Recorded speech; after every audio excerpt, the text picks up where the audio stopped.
आज हम स्टार्ट करेंगे रिव्यू। रिव्यू में सबसे पहला है स्पेलिंग एंड ग्रामर, रिसर्च, थीसर, ये सारे ऑप्शंस आ रहे हैं आपके, जिसमें पहला है आपका स्पेलिंग एंड ग्रामर। इसको समझने के लिए मुझे कुछ स्पेलिंग एंड ग्रामर मिस्टेक यहाँ पे करनी पड़ेंगी।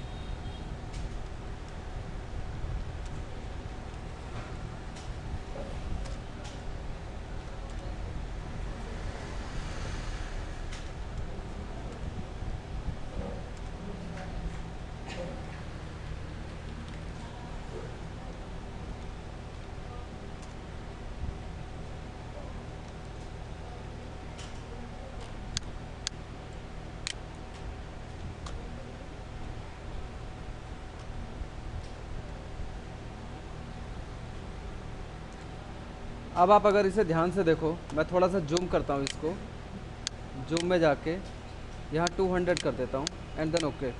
आप अगर यहाँ ध्यान से देखो तो आपको दो तरह की मिस्टेक दिखाई देंगे। यहाँ पे दो तरह की अंडरलाइन आ रही हैं, एक रेड है और एक ग्रीन है। एक रेड है और एक ग्रीन है, ठीक है, ध्यान से देखना है, रेड और ग्रीन है। रेड लाइन जो है वो ये मेंशन करती है कि आपने स्पेलिंग मिस्टेक करी है, और ग्रीन लाइन क्या मेंशन करेगी कि आपने ग्रामेटिकल मिस्टेक करी है। स्पेलिंग मिस्टेक का मतलब क्या है, जैसे अगर स्मॉल की स्पेलिंग SMALL होती है, हम अगर इसको गलत लिख दें SMAAL कर दें तो ये इसको गलत शो करेगा, ठीक है।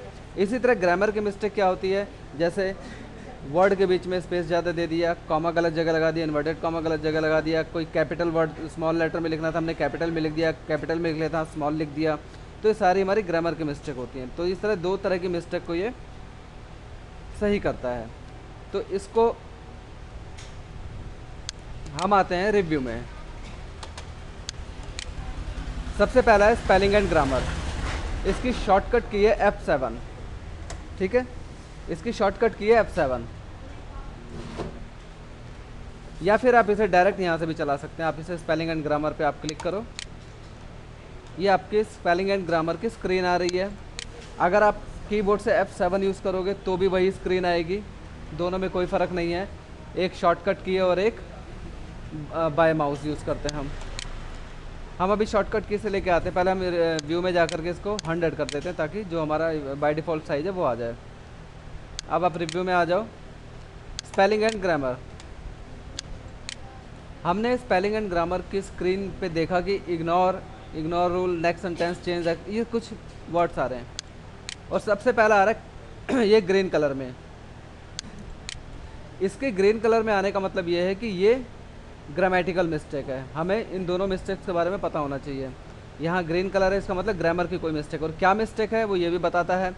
ये ऊपर बता रहा है कैपिटलाइजेशन, यानी कि ये नीचे बता रहा है सजेशन में वाई कैपिटल होना चाहिए।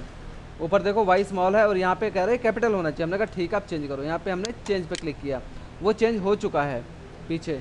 अब यहाँ पे हम नेक्स्ट सेंटेंस पे आए तो ISW बता रहा है ये, ठीक है, ये स्पेलिंग मिस्टेक है क्योंकि ये रेड कलर में शो कर रहा है। अगर ये ग्रीन में होता तो ये ग्रामर की मिस्टेक होती। अब यहाँ पे रेड में शो हो रहा है, इसका मतलब क्या है कि ये स्पेलिंग मिस्टेक है।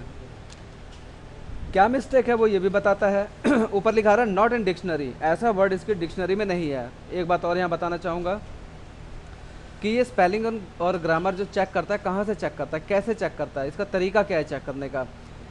इसके चेक करने का तरीका ये है कि इसकी अपनी एक खुद की डिक्शनरी होती है। कंप्यूटर में बाय डिफ़ॉल्ट एक डिक्शनरी होती है और उसमें वो सारे वर्ड होते हैं जो एक नॉर्मल डिक्शनरी में होते हैं, ठीक है, बल्कि उससे भी ज़्यादा होते हैं। तो कंप्यूटर में हम कोई भी फाइल बनाते हैं, कुछ भी लिखते हैं, और जब हम स्पेलिंग एंड ग्रामर चेक करते हैं उसमें, तो ये उसी डिक्शनरी से मैच कराता है। अगर उस डिक्शनरी में ये वर्ड है तो ये इसको स्पेलिंग या ग्रामर की मिस्टेक नहीं शो करेगा, अदरवाइज़ ये उसको रेड या ग्रीन मेंशन कर देता है, जिससे क्या होता है हमें पता चल जाता है कि ये गलत है, ठीक है। अब यहाँ पे ये रेड शो हो रहा है। ISW नीचे सजेशन दे रहा है कि IS होना चाहिए। हमने कहा बिल्कुल सही, यहाँ पे आप इसे चेंज कर दो। ये है MAON, ऐसा कोई वर्ड नहीं होता, डिक्शनरी में भी नहीं है, ठीक है। ये नीचे सजेशन दे रहा है MOAN, MAIN, मून, मैसन, मैन, मोन्स। तो ये कुछ इससे रिलेटेड वर्ड बता रहा है कि आपका ये वर्ड हो सकता है। अब मान लो कि तुम्हें लग रहा है, जैसे अब अगर मैं यहाँ पे श्याम लिखूँ, जैसे मैं यहाँ लिखता हूँ मैंने यहाँ लिखा Ram and Shyam are good boy. अब आप यहाँ पे देखो, इस श्याम वर्ड के नीचे भी रेड लाइन शो कर रहा है, जबकि श्याम एक वर्ड है, ठीक है, श्याम एक नाम है, ठीक है। तो अब यहाँ पे रेड लाइन ही क्यों शो कर रहा है? बिकॉज ऑफ डिक्शनरी में ये वर्ड नहीं मिलेगा आपको। डिक्शनरी में वही वर्ड मिलते हैं जिनकी कोई मीनिंग होती है, और श्याम एक नाम है, इसका कोई मतलब नहीं निकलता, ठीक है। तो इसी तरह आप F7 से जब चेक करेंगे तो श्याम यहाँ पे रेड लाइन आ रही है। अब इससे रिलेटेड देखो, ये सारे वर्ड दिखा रहा है कि आपका ये वर्ड हो सकता है, ठीक है। इसलिए कुछ वर्ड ऐसे होते हैं जैसे जो नाम होते हैं या कुछ, तो वो एक्चुअली में हमारे लिए सही होते हैं, लेकिन कंप्यूटर के दृष्टिकोण से देखा जाए तो वो गलत होते हैं, क्योंकि कंप्यूटर एक साइंटिफिक मशीन है, वो अपने रूल्स पे चलती है। अब आप इसे यहाँ पे क्या करोगे? इग्नोर करोगे, चेंज नहीं करोगे, आप इसे इग्नोर करोगे। इग्नोर कर दिया आपने, ठीक है। अब हम आगे बढ़ते हैं, नहीं कैंसिल करो, दोबारा से F7 चेक करते हैं। अब देखो, अब यहाँ पे आ गया हम are, Ram and Shyam are good boy. ये हमें कह रहा है सब्जेक्ट वर्ब एग्रीमेंट। यहाँ पे ग्रीन कलर आ रहा है, ठीक है। ये कह रहा है कि आप इसको इज में बदलो, ठीक है। तो ये ग्रामेटिकल मिस्टेक बता रहा है, और वो मिस्टेक क्या है? सब्जेक्ट वर्ब एग्रीमेंट, ठीक है। हम कहते हैं इग्नोर करो। अब यहाँ पे आ गए हम, ये रेड कलर में आ रहा है, नीचे सजेशन दे रहा है, और ऊपर बता रहा है नॉट इन डिक्शनरी, डिक्शनरी में नहीं है। अगर आप इसी वर्ड को ऐड टू डिक्शनरी कर दोगे तो ये वर्ड कंप्यूटर की डिक्शनरी में नेक्स्ट टाइम ऐड हो जाएगा। जैसे कि अभी श्याम वर्ड पे ये रेड लाइन शो कर रहा था, तो मैं अगर श्याम वर्ड को ऐड टू डिक्शनरी कर दूँ, यहाँ पे जो लिखा आ रहा है ऐड टू डिक्शनरी, तो वो श्याम वर्ड उसकी डिक्शनरी में ऐड हो जाएगा, कंप्यूटर की डिक्शनरी में। और नेक्स्ट टाइम जब तुम श्याम वर्ड लिखोगे तो वो उसको गलत नहीं बताएगा, सही बताएगा, ठीक है। आप ignore, ignore all, ignore once, ignore all. Ignore once का मतलब एक एक करके इग्नोर करोगे आप, इग्नोर ऑल का मतलब ये एक बार में सब इग्नोर कर देगा। इसी तरह आपका ऐड टू डिक्शनरी हो गया, वर्ड आप डिक्शनरी में ऐड कर दोगे तो नेक्स्ट टाइम उसको गलत नहीं बताएगा। चेंज, आप नीचे दिए सजेशंस में किसको चेंज करना चाहते हो, कौन सा वर्ड लेना चाहते हो, वो चेंज, चेंज ऑल में वो एक बार में चेंज कर देगा सारे। हम इसको इग्नोर करते हैं। नेक्स्ट आया, ये सजेशन दे रहा है एक्स्ट्रा स्पेस, यहाँ ये बता रहा है दिस इज द ये कह रहा है यहाँ पे स्पेस तुम्हारा एक्स्ट्रा आ गया है, तो हमने कहा ठीक है आप चेंज करो, उसने स्पेस को कम कर दिया है। यहाँ बता रहा है पंचुएशन की गलती है, नीचे सजेशन भी दे रहा है ये, हमने कहा ठीक है चेंज करो। यहाँ एक्स्ट्रा स्पेस का बता रहा है ये, क्योंकि ये सारे ग्रीन में आ रहे हैं, ग्रामेटिकल मिस्टेक है, चेंज कर दो। यहाँ भी ग्रामेटिकल मिस्टेक है पंचुएशन की, चेंज करो। एक्स्ट्रा स्पेस बता रहा है ये, चेंज करो आप, change change change. Change all का ऑप्शन खैर इसमें नहीं आ रहा है, इसलिए हमें यहाँ पे एक एक चेंज ऑल कर दो, यहाँ पे चेंज ऑल, फिर एक एक करके आप कर सकते हो इस तरह से, चेंज ऑल।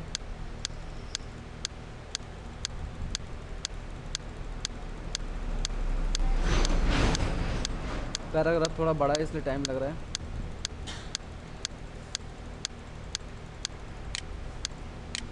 ठीक है, अभी भी कुछ वर्ड्स के नीचे आ रहा है तो आप उसे चेंज कर दो, क्योंकि हमने वो इग्नोर कर दिया था इसलिए ऐसा हो रहा है।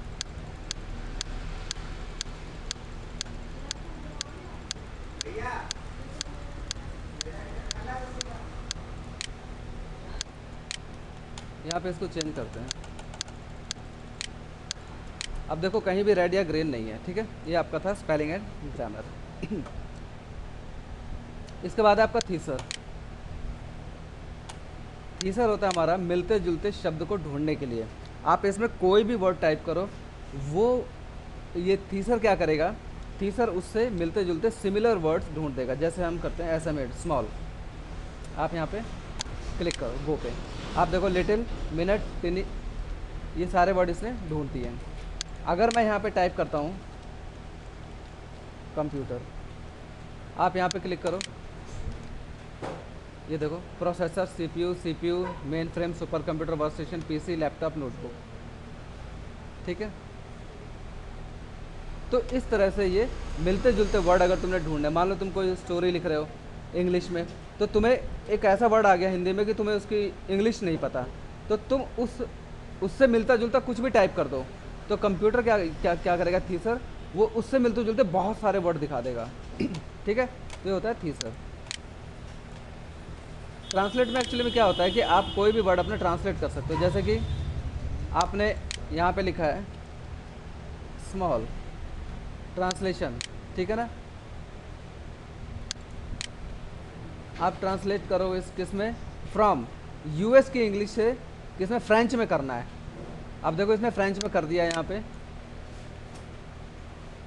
इसी तरह वो लैंग्वेज, मान लो तुम हिंदी में करना चाहते हो, नेक्स्ट, देखो इसने किया नहीं। इसमें वो लैंग्वेज एक्चुअली में इंस्टॉल होनी चाहिए, सबसे बड़ी बात ये है। ठीक है, देखो हिंदी तो है इसके अंदर, आप देखो यहाँ पे मैंने यहाँ स्मॉल टाइप किया, ट्रांसलेशन पे यहाँ पे क्लिक हुआ पड़ा है, इंग्लिश, ठीक है। अब आप यहाँ देखो टाइप किस में, फ्रॉम में इंग्लिश आ रहा है और टू में हिंदी आ रहा है। ध्यान से देखो आप, फ्रॉम में इंग्लिश आ रहा है, टू में हिंदी आ रहा है, ठीक है। तो यहाँ पे इसने माइक्रोसॉफ्ट ट्रांसलेटर ने यहाँ पे इसका छोटे, स्मॉल का मतलब छोटे। अब आप देखो यहाँ पे अगर हम यहाँ पे लिखते हैं कंप्यूटर, आप यहाँ पे क्लिक करो,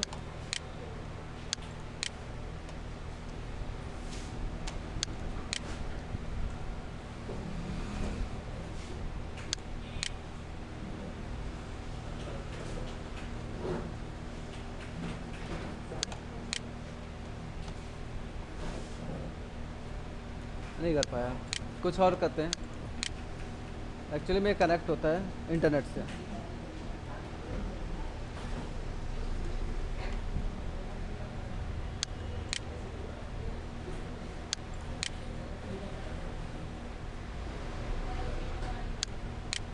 यहाँ पे आप क्लिक करो,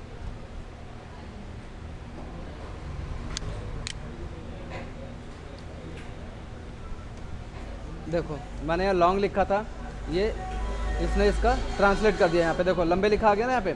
तो कुछ वर्ड ऐसे हैं जिनको ट्रांसलेट कर रहा है, ठीक है ना। इसी तरह हम लिखते हैं यहाँ पे,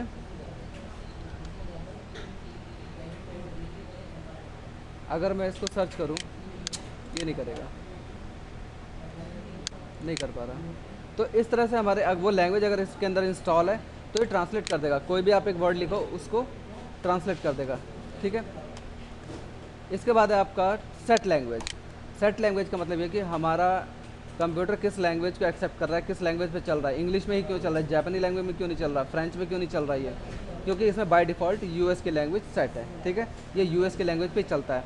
अगर इसके अलावा आप कोई और लैंग्वेज इसमें इंस्टॉल करते हो तो वो उस लैंग्वेज में चलेगा। जैसे कि अरब देशों में वहाँ की लैंग्वेज यूज़ होती है, जापान के अंदर जापानी लैंग्वेज में चलता है कंप्यूटर। इसी तरह से अफ्रीका में अफ्रीकन लैंग्वेज यूज़ होती है, ठीक है ना। तो इस तरह से हर जगह अलग अलग लैंग्वेज। वर्ड काउंट,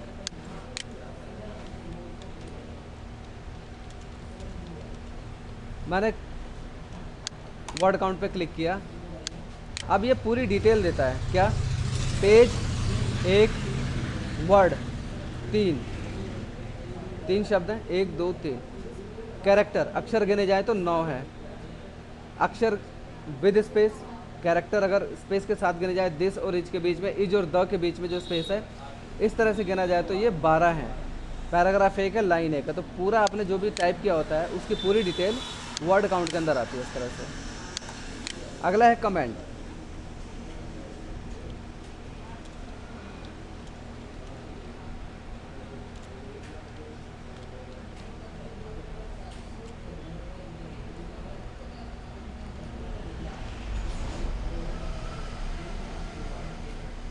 अब हम कमेंट देते हैं। कमेंट का मतलब ये होता है अगर किसी लाइन पे कोई कमेंट दिया हुआ है, देखो आप कमेंट कैसे दोगे, आप लाइन को सिलेक्ट करो, जिस लाइन पे आपने कमेंट देना है, जिस वर्ड पे कमेंट देना है, जिस हेडिंग पे कमेंट देना है, आपने वो सिलेक्ट करना है। आप न्यू कमेंट में आओ, ये यहाँ पे ऑलरेडी कमेंट आ जाता है। इस तरह से आपने यहाँ पे कमेंट दिया,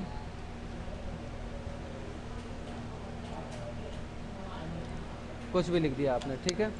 इसी तरह आप इस लाइन पे कमेंट देना चाहते हो, आप इस लाइन को सिलेक्ट करोगे।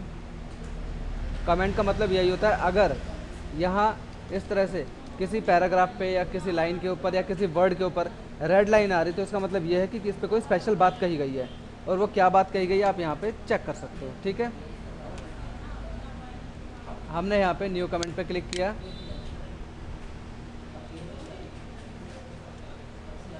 ये हो गया। तो ये 2 कमेंट हमने दे दिए, ठीक है। और भी कमेंट दे सकते हो आप इसमें।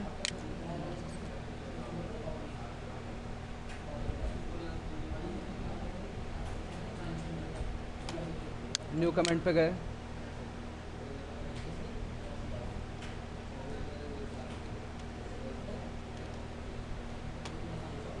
एक कमेंट और दे देते हैं यहाँ लास्ट वाली लाइन पे। ये हमने सिलेक्ट किया इस तरह से, और न्यू कमेंट में जा कर के कमेंट दिया हमने।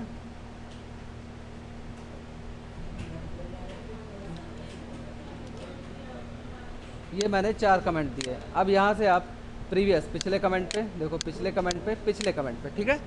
Next next next, previous previous previous, next next next, previous previous previous. तो इस तरह से आप प्रीवियस या नेक्स्ट कमेंट पे जा सकते हैं।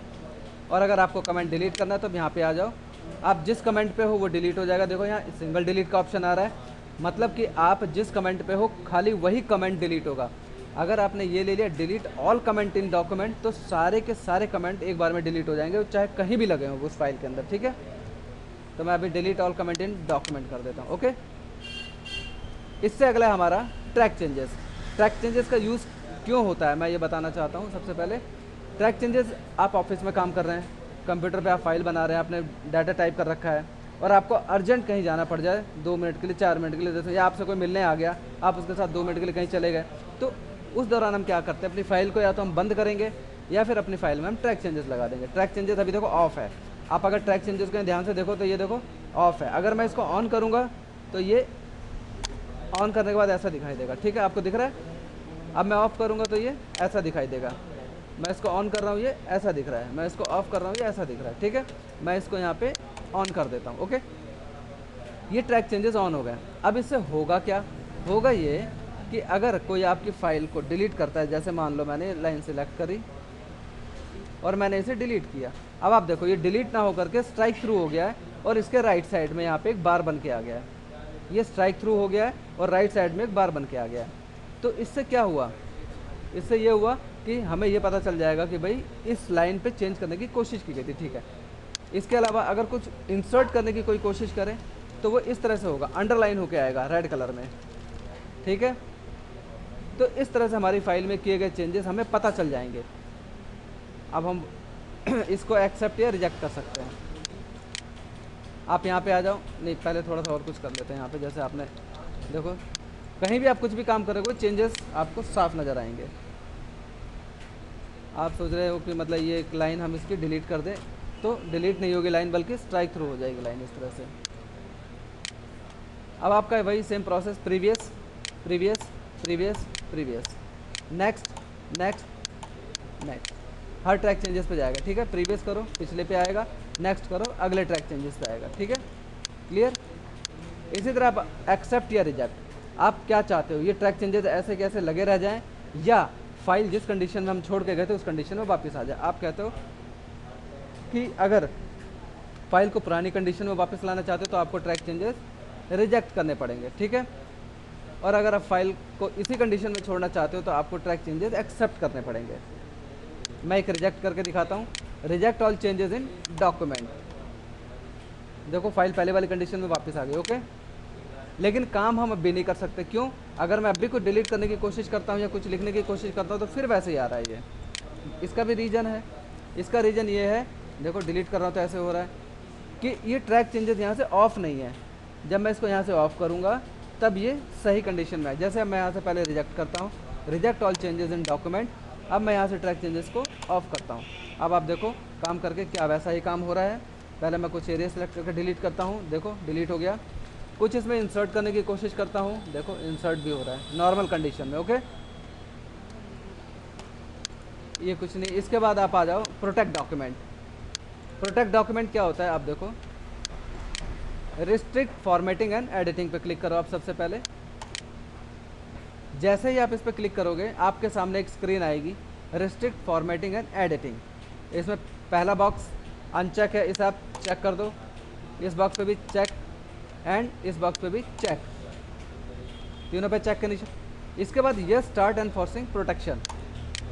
जैसे ही आप इस पर क्लिक करोगे सामने स्क्रीन आएगी पासवर्ड। इसमें आप पासवर्ड डालो, मैंने दिया 1 2 3, पासवर्ड कुछ भी हो सकता है जो भी आप देना चाहो। Re enter password to confirm 1 2 and 3, then okay. अब आप यहाँ पे अगर कुछ लिखना चाहो तो ये शीट प्रोटेक्ट हो चुकी है, ना तो आप कुछ लिख सकते हो ना डिलीट कर सकते हो, कुछ नहीं होगा। ठीक है, क्लियर। अब आप इसे जब तक कि स्टॉप प्रोटेक्शन नहीं करोगे तब तक लिख नहीं पाओगे। आप इसे स्टॉप प्रोटेक्शन करो 1 2 3, इसे आप करो ओके। अब आप ये बंद कर दो यहाँ से। अब आप इसमें कुछ भी लिखो, कुछ भी इंसर्ट करो या कुछ भी डिलीट करो, सारे काम हो सकते हैं। ठीक है, तो ये प्रोटेक्शन डॉक्यूमेंट में हम यहाँ से पासवर्ड लगा के अपनी फ़ाइल को प्रोटेक्ट कर सकते हैं ताकि कोई डाटा में चेंजेस ना कर पाए। ओके।